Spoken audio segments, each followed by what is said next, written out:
Hey friend, welcome to Self-Transformed, a podcast dedicated to transforming your health in less time and guilt-free through the power of habit hacking. I'm your host, Emily Nichols, behavior change specialist, fitness and Whole30 coach, and Taco Tuesday enthusiast. Hey, I know the struggle is real when it comes to taking care of you. I too am a working mom who felt physically and emotionally drained, but lacked the time and confidence to actually make myself a priority. Creating habit strategies around my health was the key to help me finally create a consistent, healthy lifestyle that doesn't feel hard. I'm now on a mission to equip you with those same sustainable habit hacks to help transform your life from the inside out, guilt-free. Together, we will simplify your health into daily habits that don't feel like another thing on your long to-do list, but rather consistent actions that add up to a massive transformation that will stick through all seasons of your life. So if you're ready to habit hack your health and create your own self-transformation, then let's do this.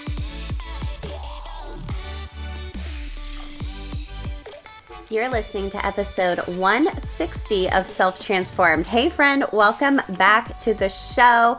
I hope you are having a great Monday so far, or whatever day you are listening to this at. And y'all, I have to apologize for last week's Habit Hack Thursday. You all got to hear a replay of one of my free workshops I do every month in my Facebook community. Come join us. There's a link in the show notes if you haven't before. But I re-aired it last Thursday on Habit Hack Thursday because I shared all the details about our Habit Hacking Society. And I am living that summer life where my kids are here a lot of the times, and we had a kiddo come over to play with my youngest son, and our front door is right by my office. So you probably heard my dogs barking quite a bit, but hey, that is real life. So go back and listen if you want to hear my dogs barking, or if you want to hear a little bit more about my membership community, the Habit Hacking Society. So I am super excited. The doors are open again.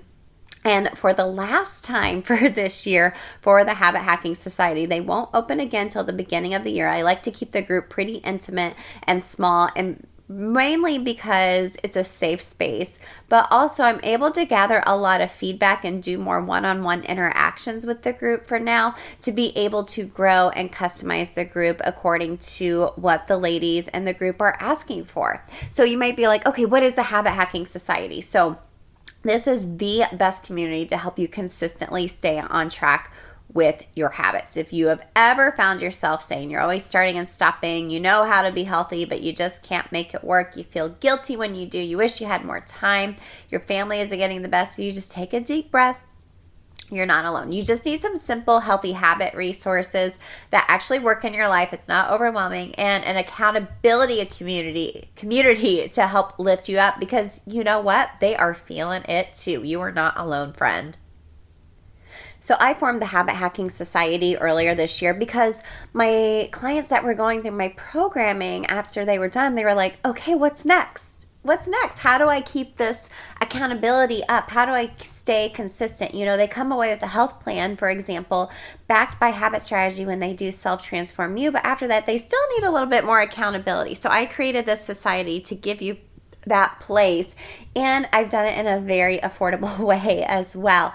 So you can do monthly, you can do annually. If you do annually, I give you a month off as well. So we'll talk a little bit more this next Habit Hack Thursday, this upcoming Thursday, about the Habit Hacking Society Success Path to kind of see where you're at to make sure this is a good fit for you. But there are some fast action bonuses going on right now for when you sign up early and reserve your spot.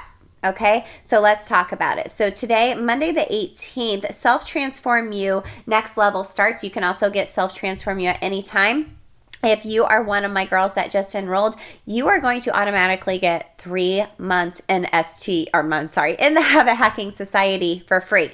3 months for free. I cannot even tell you how much that is going to be worth to you long term. You're going to go through Self Transform You. You get the Habit Set Stick Starter Kit with it, and you go right into going with the Habit Hacking Society and dealing with all the things that are coming and going in your life. And we're getting ready to go into that crazy season of life. You know, once school starts and the holidays are here, next thing you know, we're back to where we were right here a year later, right? And you're like, wow, I really wish I would have taken time to start my healthy habits. Don't wait, but let's start and do it now.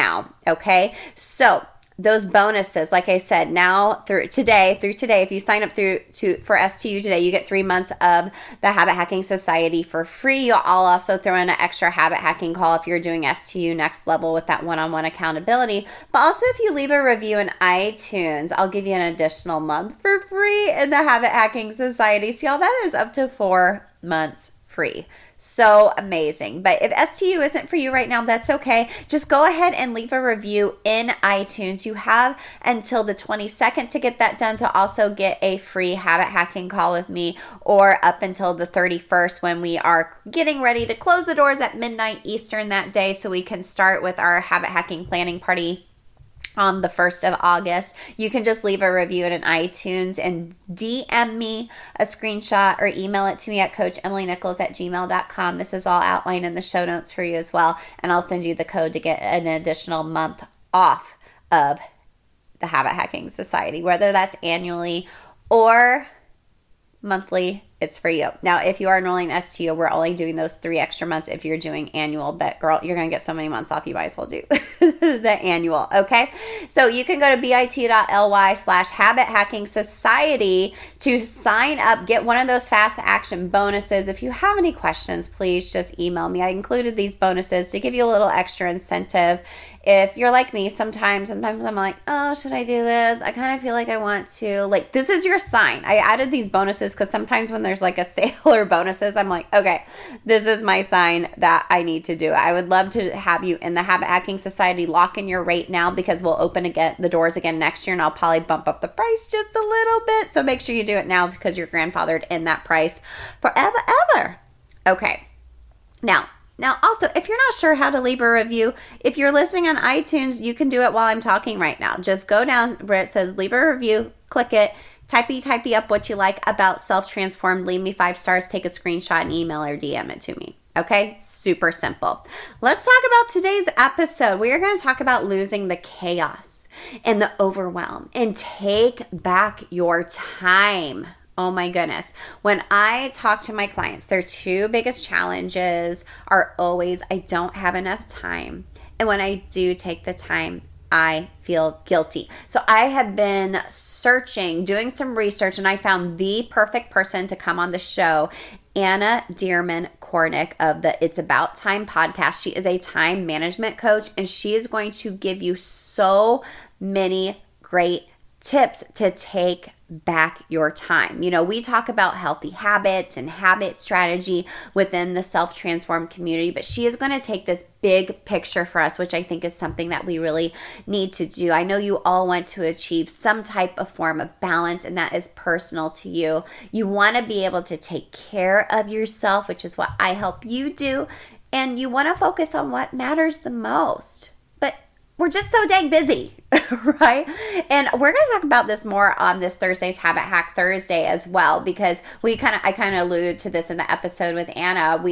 Every time someone asks you how you are, you either say, I'm fine, I'm good, or I'm so busy. And I find myself saying that all the time too. And we're going to change the way we view that, which we'll talk about on this Thursday's Habit Hack. I got a really fun habit hack to help you turn that narrative around. But let's talk about Anne Dearmon Kornick of the It's About Time podcast. Like I mentioned, she is a time management coach who helps busy professionals and business owners master time management so they can stop feeling overwhelmed and start spending time on what matters most. Okay. Her podcast, It's About Time, shares stories and strategies to inspire women seeking better work-life balance. And we talk about this in the episode too. Balance is so personal. We've talked about this on the show and in workshops as well inside the self-transformed community. Balance is something you feel. And it's personal to you. What feels balanced for me may feel totally not balanced for you. And that's okay.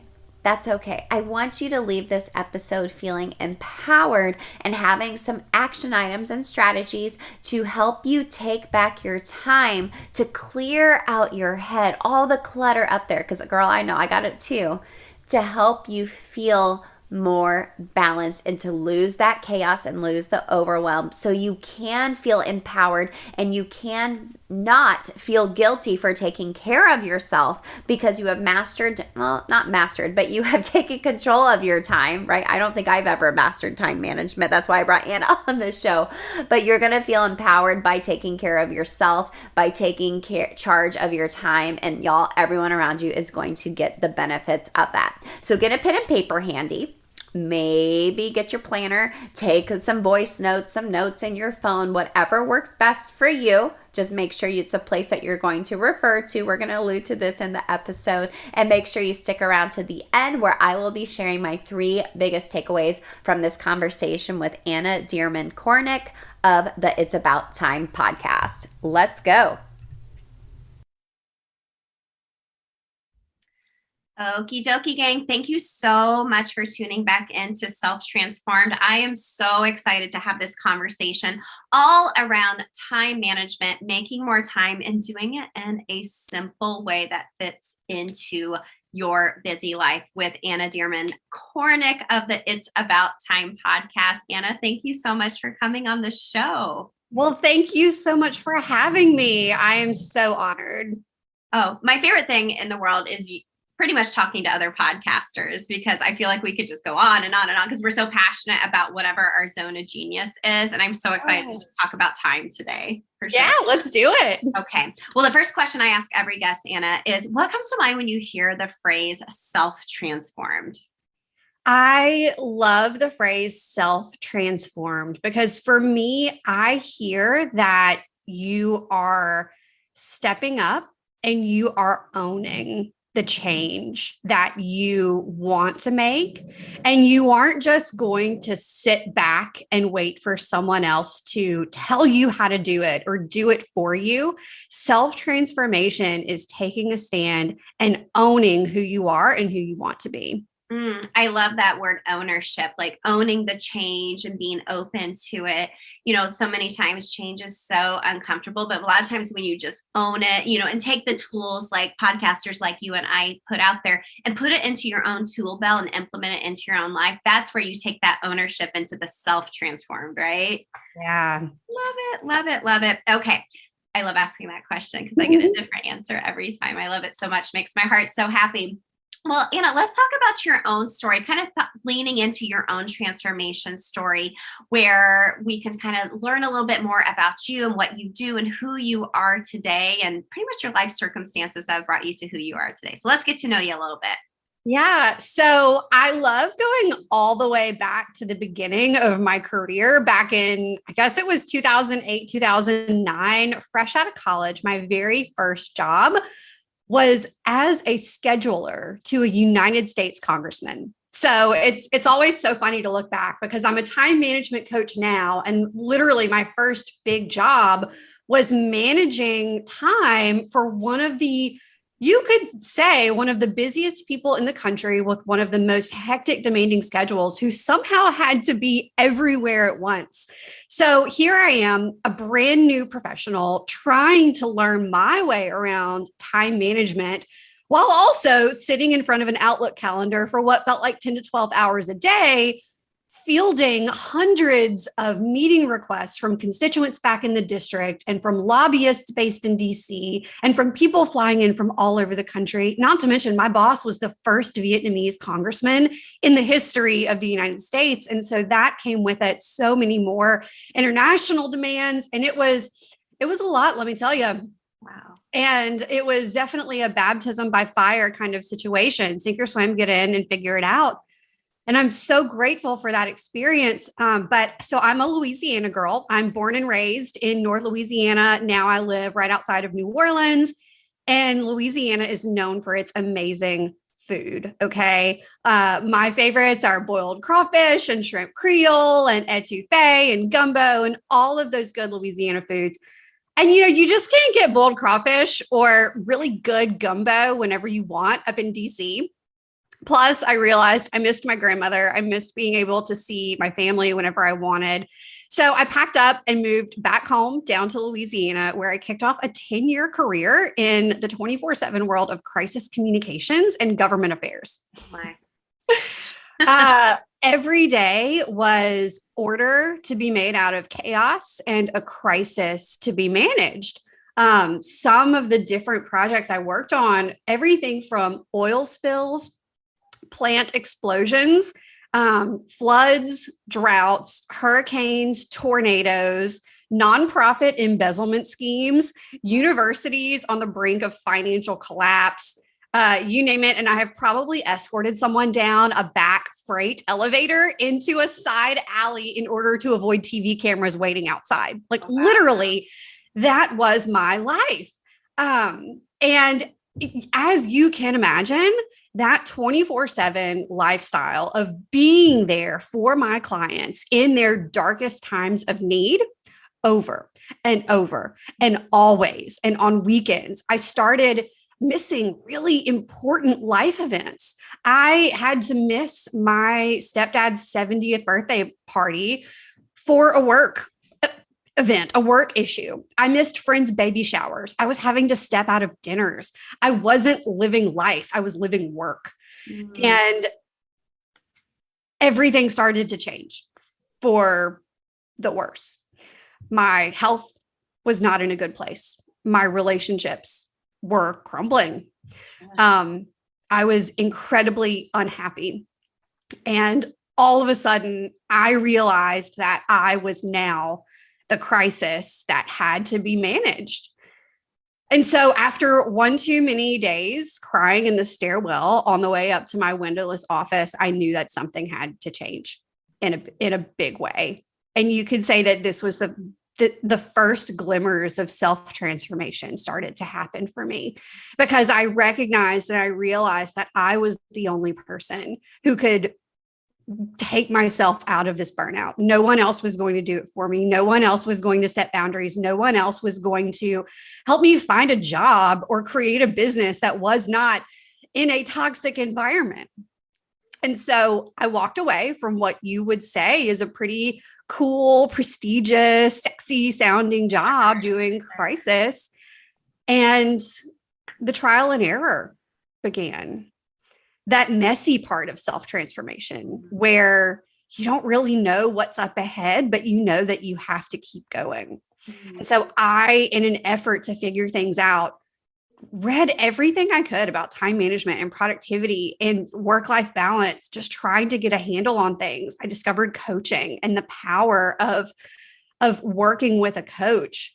And I decided I'm going to be a time management coach in order to either help others dig themselves out of the dark hole of burnout that I had found myself in, or help them avoid it altogether.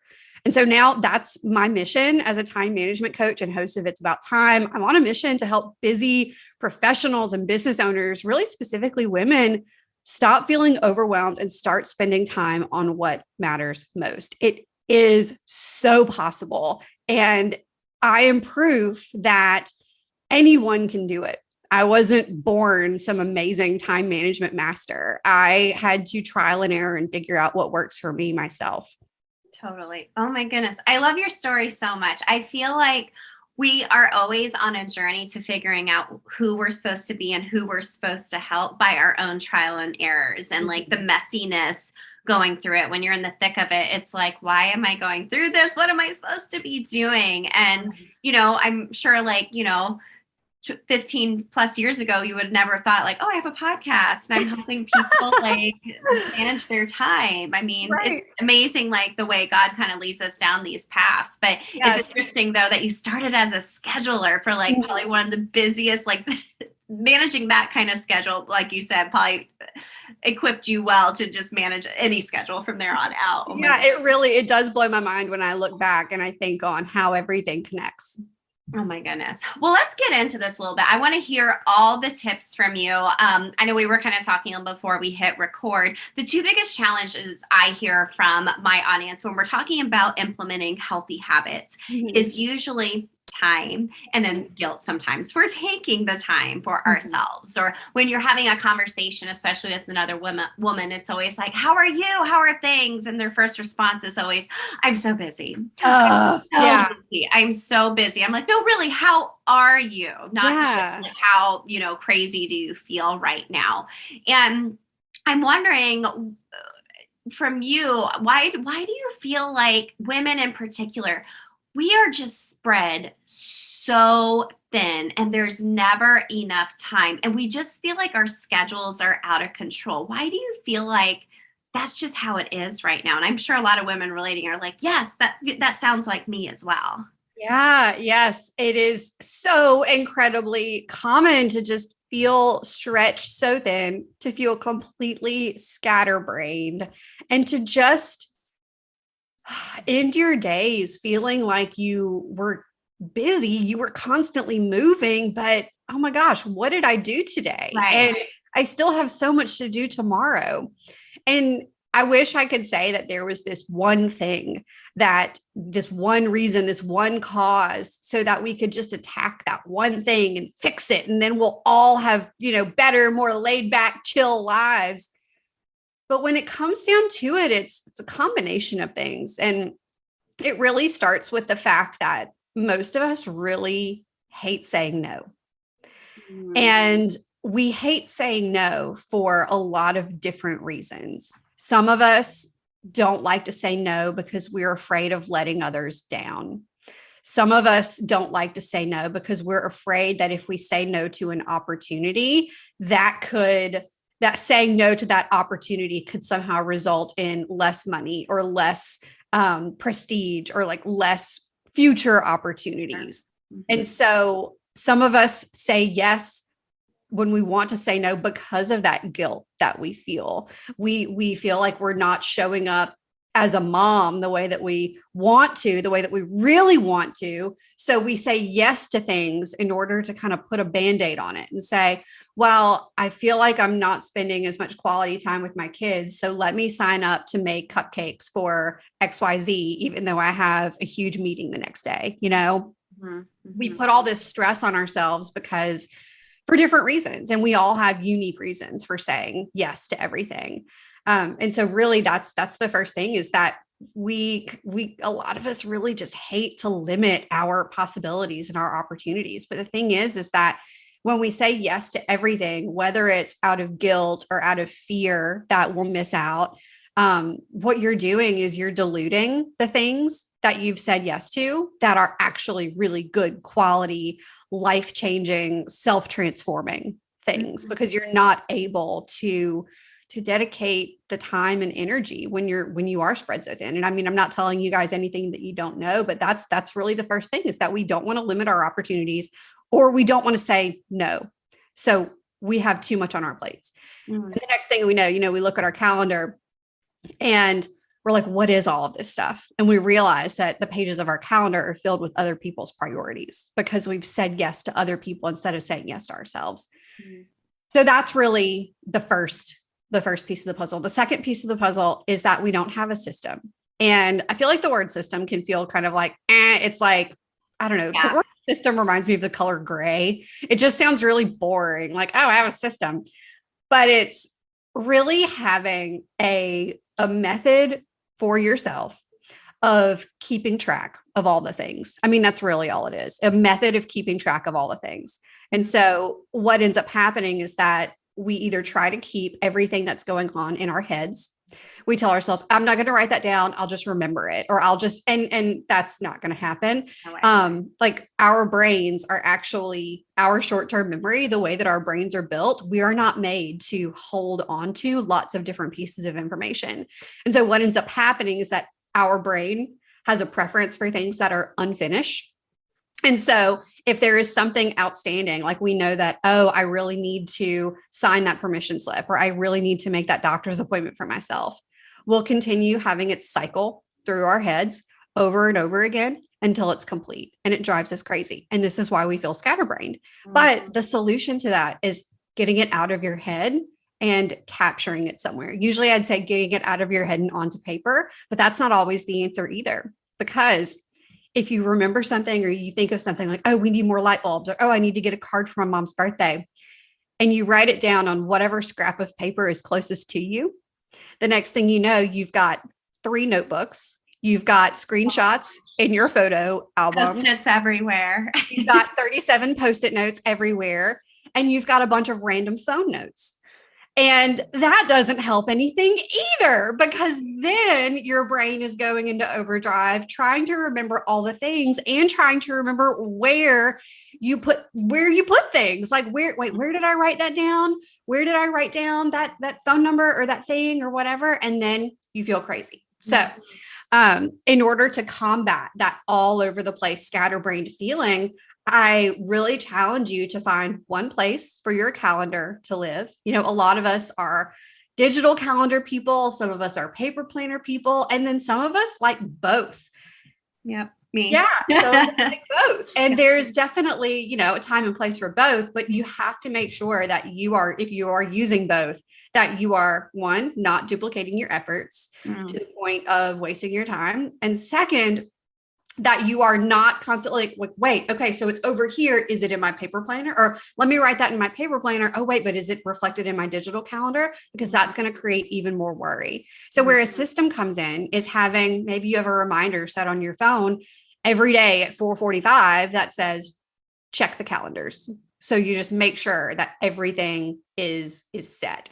So that's definitely one piece, like have one place, or, you know, if you use 2, for your calendar to live. And then the second thing is have one place, or two places, one physical and one digital, for your thoughts, ideas, the things that you need to remember to live. Mm-hmm. So maybe you have a trusty notebook and you keep that at your desk. You pop it in your tote bag whenever you go places. You think of something, you write it in your notebook or your planner, whatever that is, whatever that handwriting tool is.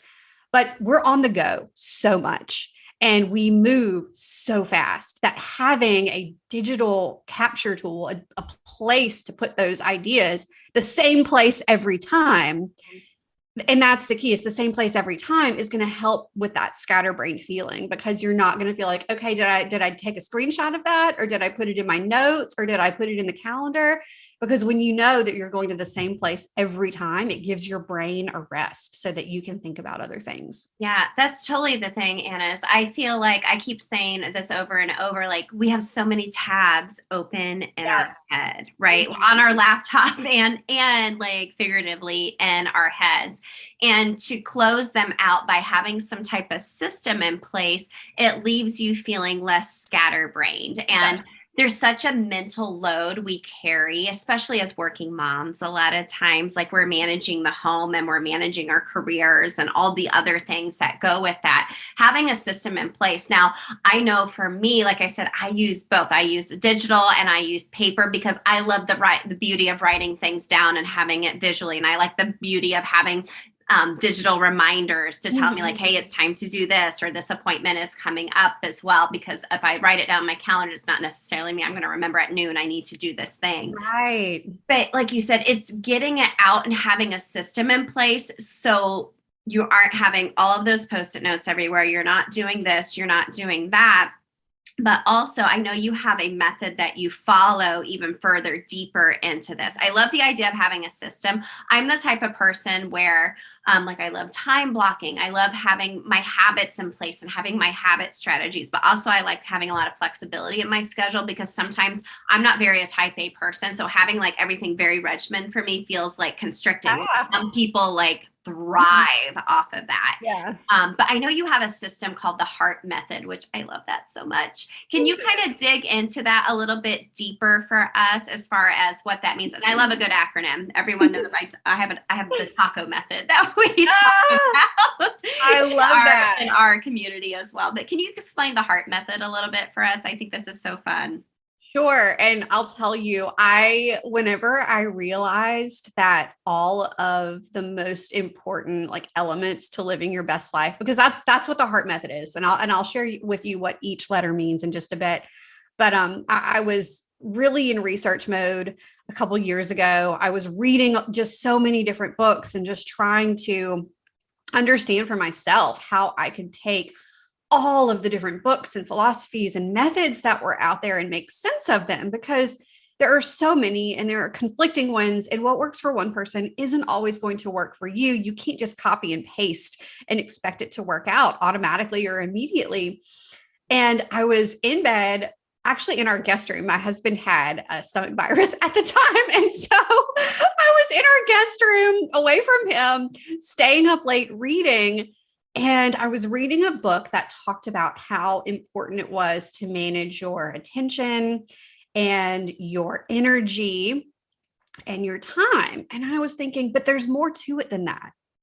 There has to be more to it than that. That's not enough.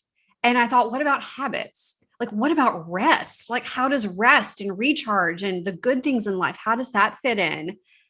And then it occurred to me that habits, energy, attention, recharge, and time, those are the 5 tools in our toolbox. And just about any work-life balance issue or any time that you feel out of whack or just off, you can always go back to, how can I cultivate a habit? How can I manage my energy or harness my energy? How can I focus my attention by making sure that I either have an environment for focus or that I have strategies in place to stay focused? How do I strengthen my attention muscle by training myself how to focus for longer periods of time? How do I prioritize rest and recreation and relationships? Because all of those things fill our cup in different ways. And then finally, how do we put it all together to master time management for our lives, for our unique lives, not just mastering it in general, but how do you take all of these different strategies and make it work for yourself? And it spells heart. And I fully believe that more than using habits and energy and attention and recharge and time to live your life to be your best self, none of that matters if you don't get crystal clear on what matters most to you first. So many people, whenever they want to get better at time management, they want to go straight to their calendar. And so they're like, okay, how can I fit all of this in? How can I move these things around in order to do it all? But until you get crystal clear on what matters most, you're just moving things around arbitrarily. You're just kind of making a mess. And so we start with heart. You start by really understanding what your vision is for the future and what your core values are, really getting clear on your priorities and setting goals. And once you have those 4 things, your vision, your values, your priorities, and your goals, then you can step into living with heart every day. And so that's what it stands for. I'm happy to go into each one of them a little bit more, but cultivating your habits, harnessing your energy, focusing your attention, refining your recharge with rest, recreation, and relationships, and then mastering time management.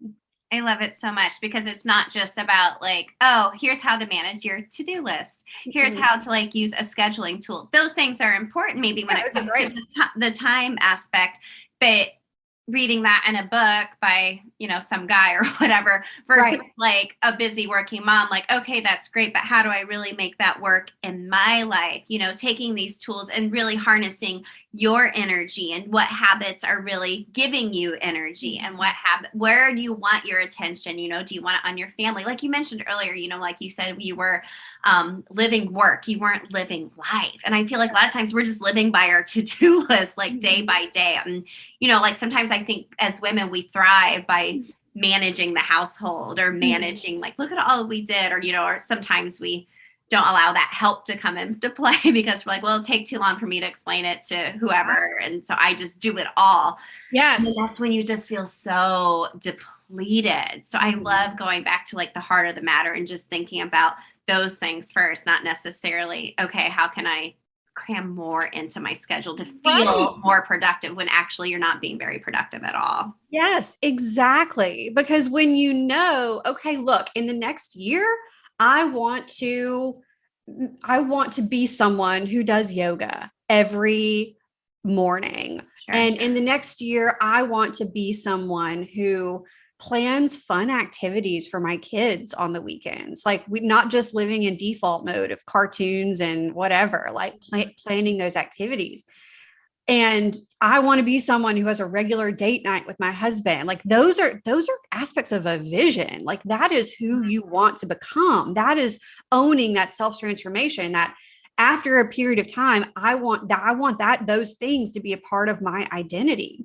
Mm-hmm. And when you know that that's what you're aiming for, it makes decisions about how to spend your time so much easier. And that's what it all comes down to, is making decisions. And for some of us, like we admit like, oh, I am very indecisive, or I hate making decisions. I hate choosing. But that is literally what our life is built on, is deciding, am I going to say yes to every, volunteer request that comes my way from the school? Or am I going to say yes to one so that I can leave space to have a date night with my husband when I want to have it?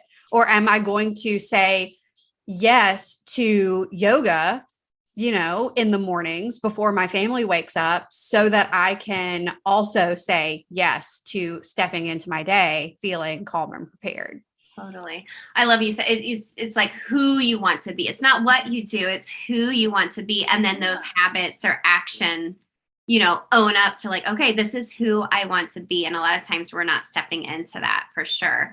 I'm wondering, we're leading with heart. We're trying to harness all these habits and energy and attention. And I feel like you want to get to a place of balance. And I've done an episode recently on like, is there really such a thing as balance? And I feel like it's something that you feel. It's something that you feel, and that it's not everything's going to be equal. In different seasons of your life, things will look different, out of balance or whatnot, but it's thinking about who you want to be and then what those main priorities are with your loved ones, with work and everything, and balancing it out from there. So what is your take on the word balance and what that means? That's so fun. I've always had a lot of weird feelings about work-life balance, because there are so many different perspectives on work-life balance. Is it real? Is it not real?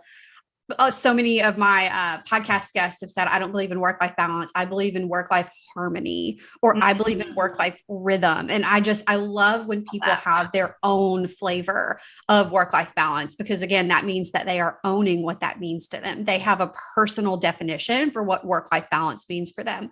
So I believe that work-life balance is a feeling, not a formula. Just like you said, it's a feeling. When you've got it, and when you don't have it. But I think one of the biggest misconceptions about balance is that it is a stillness. I think a lot of times when people imagine having work-life balance, they imagine life being still or calm, or like that the feeling is stillness. But if you actually think about balance as I'm definitely not like a physics expert or anything like that. But when something is balancing, it actually makes me think of like a ballerina, in the point shoes, how it looks like they are gracefully balanced on one toe, in those beautiful point shoes. But in reality, their foot is actually moving super fast, very small motions back and forth in order to keep them balanced. It's balance and counterbalance and balance and counterbalance. And that is actually what balance is like in our actual day-to-day lives. It is not that we arrive at this place of balance. Congratulations, you have achieved balance. You are here. No, it is a constant dance of what is most important to me. Let me prioritize this. Let me reprioritize. There's a new opportunity. Is it a yes or a no? It is constant decision-making in order to balance and counterbalance the different opportunities and things in your life so that you can have that feeling. And so it is, I definitely want to like smash the misconception that you will arrive at balance, because it's a constant, it's just something that and I don't want to say that we're always working toward it, because that feels exhausting to think that we're always working toward balance, but it's a feeling. It's not a formula. And you know the ingredients in your life that help you feel balanced. Well, it's going back to what you said earlier, Anna, like it's personal to you, like what you're doing at the heart of it is totally different for you. And it makes me think of, like the ballerinas in the point toe shoes. You think they look so beautiful and graceful, but their toes are all wrapped up and bruised and blistered, and they are calloused and working really, really hard to find that balance, to be like, ta-da, look at me. I look like I have it all together. But really, it's hard work. It's hard work. It takes years to get there. Right. And it's just a feeling. And what may look like balance to one woman, to another, maybe like, that does not feel in line for me. Yes. I can't do that. I don't want to do that. And that's okay. We get so stuck in that comparison game all the time. Like, so-and-so looks like they have it all together. Like, well, maybe they do, but that's not realistic for you, or it's a facade for that matter. Right. Exactly. It's a facade, or it's just not realistic. One of the funniest examples I ever heard was someone who said that they used to feel guilty every time they saw a friend like running a marathon or a half marathon. And they were like, oh, look at her, like running that marathon. Like, I'm so out of shape. And then one day they actually asked, wait, do you even want to run a marathon? No, I don't. Like, why am I making myself feel bad because I'm not running a marathon when I don't even want to do that? Totally. Oh, I can relate to that. I started my own like transformation journey, really, Anna. When I did, I started running with a running group because I wanted to meet other like-minded women. And I was running. Like I just want to make friends. And then I did like a half marathon. I've had quite a few half marathons, and they were trying to convince me to do a marathon. I was like, no, I don't want to do that. Girl, I had my running phase too. I did the same thing. I remember I was actually training for a full, and it was this beautiful spring day in April, and I was supposed to do 8 miles that day. And I had my watch on, and I got a text message from my friends letting me know that they were drinking margaritas at a Mexican restaurant that was literally like a mile from where I was. And I decided, like, do I really want to run a marathon when all of my friends are having, like, how do I really want to spend my time? Why am I running this marathon? Like, what am I trying to prove? So right then and there, I quit and went and had margaritas with my friends, and I have no regrets. Hey, and that was a good decision on your part. Like, that was good for your soul. Like, my husband is a marathon runner. I love watching him run and the training and dedication that takes, but that's not for me. Yeah. Not for me. And that's okay. And I think we need to realize that in so many other areas of our life. Like, hey, you go run your marathon, I'll go have my taco and margarita. Yes. I wanted to check a box and just be able to say that I did it. And it's like, how much is it worth that? How much is it worth it? And it just wasn't. That's such a good metaphor for so many things in our lives, for real. I love that so much. Yeah. Oh my gosh. And the last run I did literally was a taco run, like, because it was a 5K and there was a free margarita and taco at the end. So that is hilarious. My love language. You're speaking my love language. Okay. Well, let's wrap up here. I so appreciate you taking the time and sharing your expertise with us, being a time management coach. This is a ever evolving process, I think, for all of us as we go through different seasons of our lives, as our careers change, as our kids get older, our relationships change. It's ever evolving, and being okay with that transformation. Like you said at the beginning, owning that change and owning who you are and what you want to feel like and who you want to be. So thank you so much for this conversation. Where can everyone connect with you? Yes. Well, thank you so much for having me. This has been an absolute delight. So you can find me actually every Monday. I would love for you to tune into my podcast. It's About Time, a podcast sharing stories and strategies to inspire better work, life, and balance. I love to interview go-getters to find out how they're getting things done. And then sometimes I'll share lessons on how to or how not to do time management and live your best life. So I have new episodes that drop every Monday, and I would be so thrilled if you tuned in. You can also find me over on Instagram. If you're on Instagram, let's be Instagram friends. That's probably where I spend most of my time on the socials. So you can find me at Anne D. Kornick. And I would love to connect with you there. Let's talk. Awesome. Well, Anna, thank you so much for this conversation. I'll make sure to link all of that in the show notes for everyone to connect with you and to listen to It's About Time. But again, thank you so much for this conversation. It was a true delight having you on the show.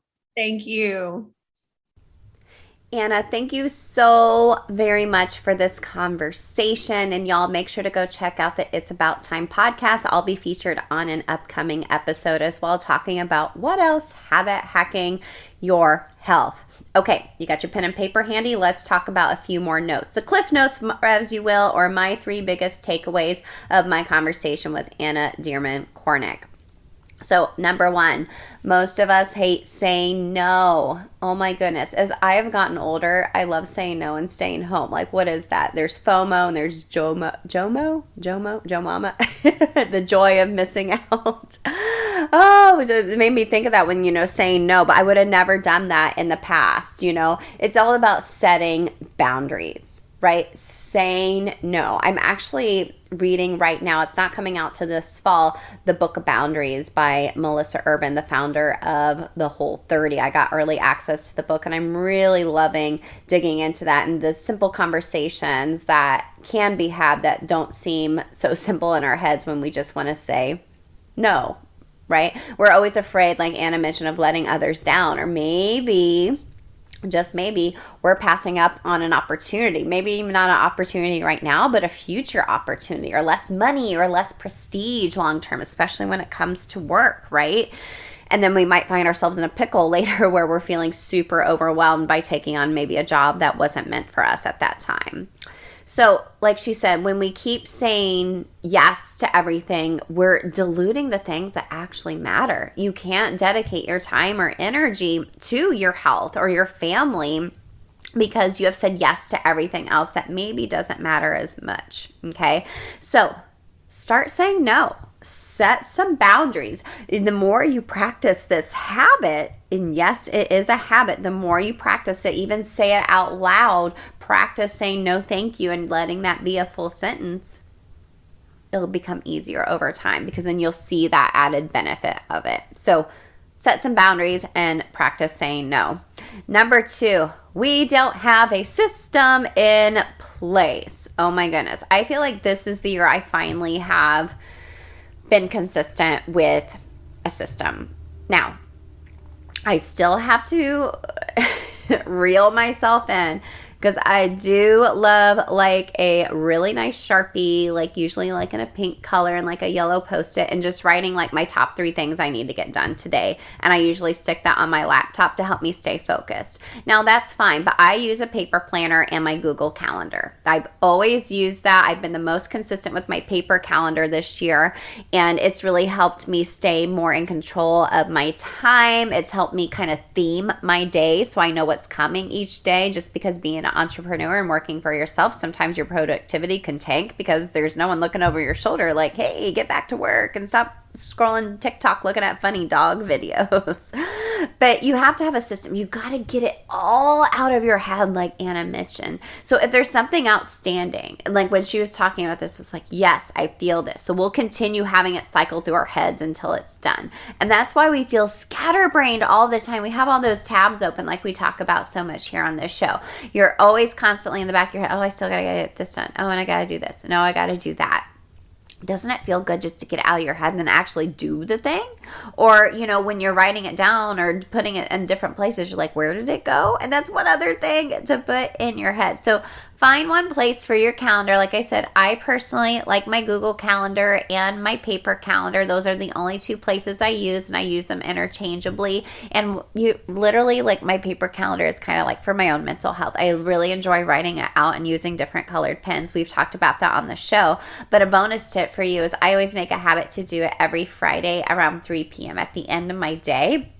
I get that out and I write down in my paper planner what I have coming up for the next week and make sure my Google Calendar is updated to reflect that, not only for myself, but also for my family too. So give your brain a rest. Give your brain a rest and have a system in place. Here in a couple of weeks, we're also going to be talking about having a flexible versus a strict schedule. Because if you're like me, I like a little flexibility, but I need some structure as well. So don't worry, we'll be talking about that in a couple of weeks. If you're like, oh, I don't like to stick to a strict schedule, trust me, we'll talk about it here in a couple of weeks. And then lastly, when thinking of time, when thinking of time, it's not just what you do, it's how your time makes you feel. If you're always feeling chaotic and overwhelmed, think of that heart method that Anna brought up. So remember, these are 5 tools. So number 1, habits. Yes, yes, yes. You know, I could talk about this all day long. What habits do you have in place? Can you do a habit inventory? If you're not sure how to do a habit inventory, I have a free download in the show notes, or go to bit.ly/habit inventory to see where all your time is going with your habits, and use the habit strategies that I teach to help you implement these healthy habits to make you feel great. The E is energy. Where is all of your energy going? How do you revive your own energy? Your attention. Where is all of your attention going? Recharge, rest, relationships for that R. I love it because those are things that light you back up. And then lastly, time management for your unique life, like Anna mentioned. This is so unique and so personal to you. And I want you to kind of wrap up this episode with me answering this question for yourself and say, what will you say yes or no to in order to transform your life? What will you say yes or no to in order to transform your life? Who do you want to be? Do you want to live in harmony, or do you want to live in chaos? You know, I love how Anna mentioned this. Balance is a feeling, not a formula. It's not just the things you do, like, oh, look how balanced I am. I'm saying yes to doing this for school. I'm doing this for my kid. I'm doing this for my husband. I'm doing this for work. Look how balanced I am. I'm giving myself. No, it's not equal. It's not like an equal slice of a pie, right? It is unique and different to you, and some pieces of pie are different than others. And that's just a feeling that you're going to have to find out for yourself. And you know when you have it, and you know when you don't. It's that stillness that Anna mentioned. So what will you say yes or no to in order to transform your life? Are you going to say yes? Say it with me now. You can say it out loud. Yes. Nod your head. Yes, I want to take care of myself. Say it out loud. No, I'm going to stop saying I'm so busy and I don't have the time and I'm not going to find the time. Heavens no, you will not find the time, but you will make the time. Okay, go listen to Anna's podcast. It's About Time. It's linked in the show notes for you if you'd love to connect with her as well. All of her information is there for you. Thank you so much for this conversation, Anna. I'll be on her show here shortly as well, talking all things habit hacking your health. And I hope you feel empowered today to take care of yourself and take back control of your time. If you need some help doing that, come join us in the Habit Hacking Society. If you're just not sure where to start, I think this is the place for you to start, and this is a sign for you to do it while we have these bonuses in place. So scroll down, leave a review of the show, screenshot it to me so I can give you an extra month free in the society, and go to bit.ly/habit hacking society to join in, get your spot either monthly or annually, and get some of those extra discounts for yourself. Okay, I'm sending you a big hug. I'll see you this Thursday for Habit Hack Thursday, where we're going to talk about a habit hack to when you keep saying I'm too busy, and we're going to reverse that script for you. All right, friend, I will see you later this week, and I'll see a lot of you in Self Transform You or the Habit Hacking Society. Hey girl, real quick before you go, if you want some free motivation texted to you every week from me to help you habit hack your health, send me your favorite emoji to 773-904-2157 and sign up for my weekly pump up text. I can't wait to catch up with you there. Hey, and if you love the podcast, the number one way you can thank me is to leave a rating and review in iTunes. That way more mamas can also find the show. Then you can even email me a screenshot of your review, and I'll send you either a Starbucks gift card or give you a free habit hacking call with me live on the podcast. Love and appreciate you, friend. I'll see you next time.